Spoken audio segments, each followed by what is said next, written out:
What is up, Agent Syndicate? It's Frank Bernardo here, and I want to hit you with something today that most people are a little too scared to actually say out loud.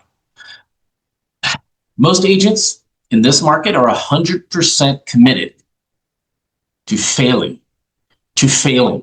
Let me talk about this with you. Let me explain. So, I mean, if you don't know the statistics, they're kind of crazy. Like 2% of agents have only sold like 10 houses in the last 12 months. It's a little wild.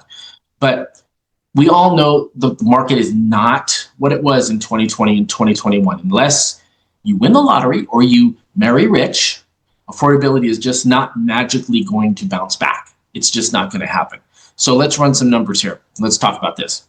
If the US income went up by 69% overnight, sure, we'd hit pre-pandemic levels of affordability. Or if your home prices dropped by 41%, same story, has never happened in the history of the world that I believe, or never anything like that. 41% is pretty drastic. Or if a mortgage rates drop 4.3% back to the twos, you know, we'd be back in fantasy land. You know, I don't think we'll ever get back to 2-3% like it was before. But guess what? None of those things are happening anytime soon. So you really have two choices when it comes to the real estate markets. You can sit around waiting for a miracle and keep blaming the market, being upset about the market, or you can decide to win in this market right now, the market of the moment. So here's what I've noticed lately. The agents who are actually winning, they're recession-proof. They're not the ones making excuses. They're not the ones constantly busy by they're not the ones constantly busy but broke.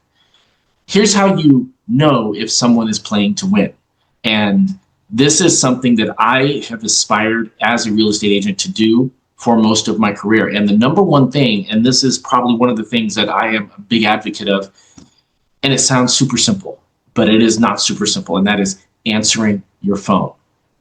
Listen, I know when it says spam or risk of spam or telemarketer, you don't want to answer those. But let me just tell you, those things can be wrong.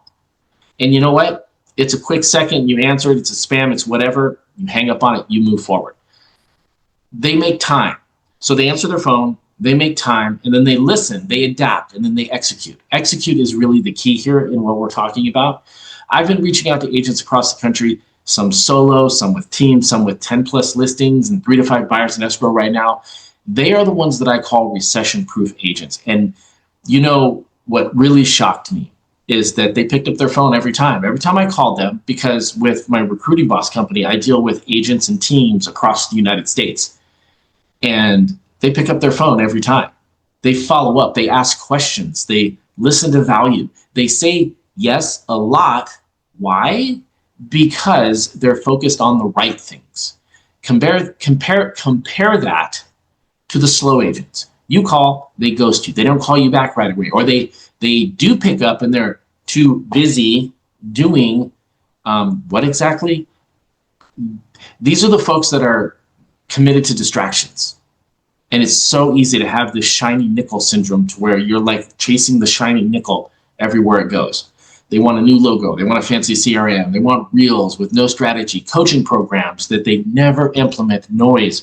I cannot tell you how many conversations I have with agents that talk about the new CRM and they got to get the marketing right. They got to do this right. All of that stuff is not important. Look, there's nothing wrong with having distractions. What's dangerous is keeping them and calling it work. If you want to be one of the few who actually hits $100,000 in the next 12 months, here's what you do. Find partners who want it as bad as you do. Team up with somebody. There's nothing wrong with that. Pick up your damn phone. Like, pick it up. It is so important to answer your phone. Your lifeblood is having conversations with people. Focus on activities that actually move the needle. Appointments, follow-ups, showing homes, writing offers. Cut the BS. Stay committed. That is the key. Because guess what? There are still people buying and selling homes. There are still agents making money, big money, right now. So what's the difference? The winners, they choose to treat this like a business, not a side hustle. They stopped hoping that the market would change, and instead they changed their approach. They found out what was working, and they just did more of that. And the real here is that whatever you're doing before that worked, you're going to have to up it like 10 times more effort, because it's hard. And you're like, oh, well, I know real estate is hard. The problem is that you don't realize how hard it is. So I'll leave you with this. Every market is a great market for the agent who chooses to win. So this question is, have you made that choice? If you're ready to be surrounded by agents who are winning, come join us inside the Agent Syndicate, where we're not for everyone, but if this message hits, we're probably for you. See you around.